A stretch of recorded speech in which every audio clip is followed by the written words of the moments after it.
Next, around half the population in Gaza are under 18. It's around 1.1 million children packed into one of the most popular territories in the world.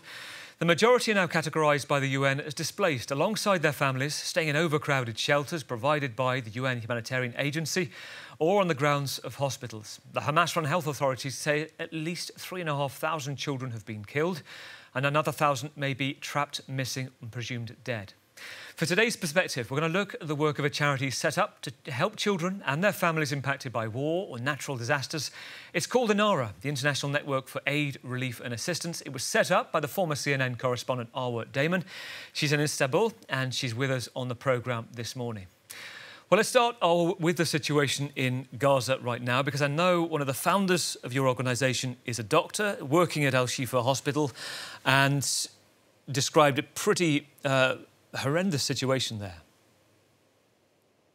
Yeah, Gavin, good morning. I actually just got a series of voice recordings from him, and you can just hear the explosions in the background consistently. You can hear the screams of children. You can hear just the sheer chaos that exists within this entire hospital compound.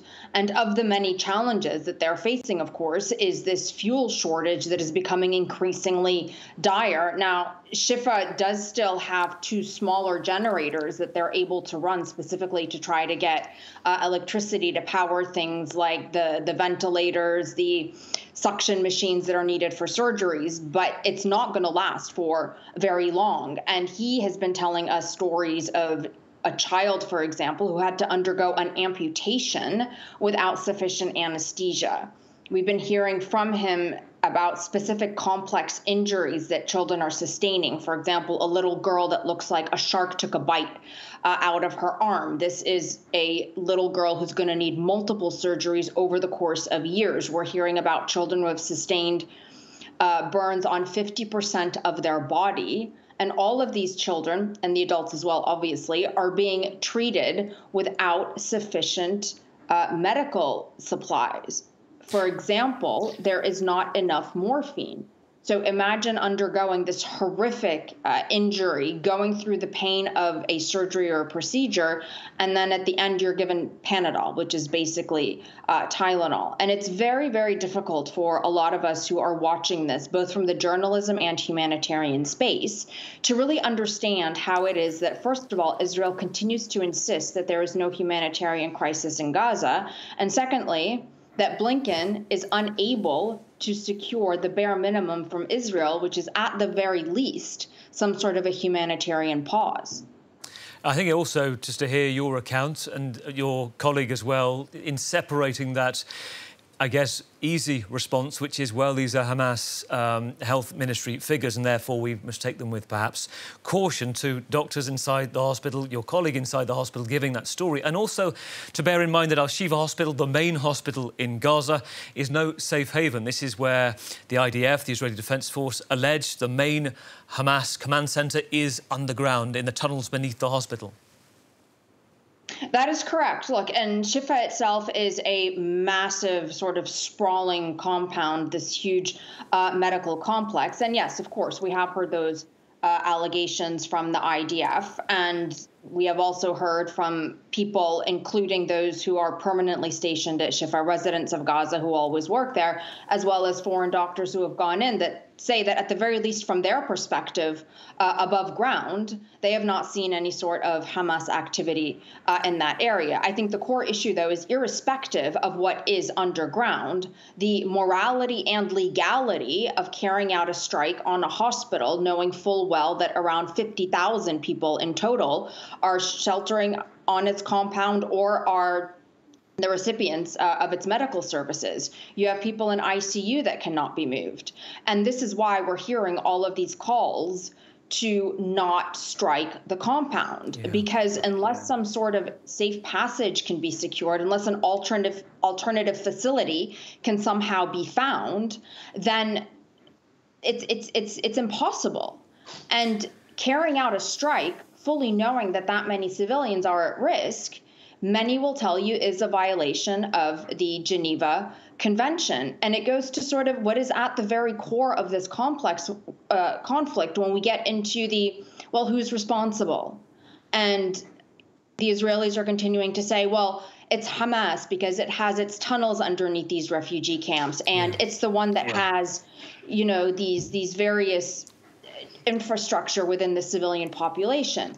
Assuming that is, in fact, correct, which we do know it is to a certain degree, the burden of responsibility still falls on the democratically elected nation state to not carry out that strike and cause this level of suffering. Look, I've covered war zones for 20 years. I know full well that war causes civilian casualties and pain and suffering. I also know full well that it does not and has not ever in my 20 years of experience been to the degree that we are now witnessing unfolding in Gaza. And people unable to get out. In terms of your organisation helping, well, that must be even more difficult because the fact that people can't get out to get the help they want. There's been a trickle of people leaving. Can I ask you, Arwa, as well, go back 20 years, you mentioned that time at the start. I think tell us about the route to the fruit of your organisation, leaving journalism, or at least leaving CNN to start up INARA. It was a boy, am I right in saying, a 5-year-old burnt, attacked in Iraq that, well, you helped change his life? Yeah, so actually I founded INARA back in 2015 when I was still at CNN, and the network was fully supportive of that effort. But what sparked it really was this little boy named Yusuf, who I had met in Iraq, and he had had gasoline poured on his face by unknown masked men in front of his home, and then he was set on fire. And by the time Yusuf got to our CNN office, his face had hardened into this mask of scar tissue, and he could barely open his mouth. So he was eating rice, shoving a few grains through his lips at a time. And his little hands were burnt here, too, because he had been trying to put the flames out on his face like that. And he ended up at CNN because his father had gone, you know, ministry to ministry, aid organization to aid organization, trying to get treatment for his little boy. And through my reporting the story on CNN, he ended up actually getting all the help that he needed. And this little boy's story sort of broke through all of the apathy that existed at the time towards the war in Iraq. And people really rallied behind him. And he ended up in Los Angeles with his family and got the medical and mental health care that he needed. And it did change his life, and it changed his perspective on life because it stopped being defined by this horrific act of violence and instead shifted over to being more defined by the kindness of strangers. And he got his agency back. He was able to regain his ability to see a life path that went beyond the path that his mental and psychological injuries had confined him to. And that's really at the core of what INARA does. We provide medical and mental health treatment to children who are unable to access it elsewhere.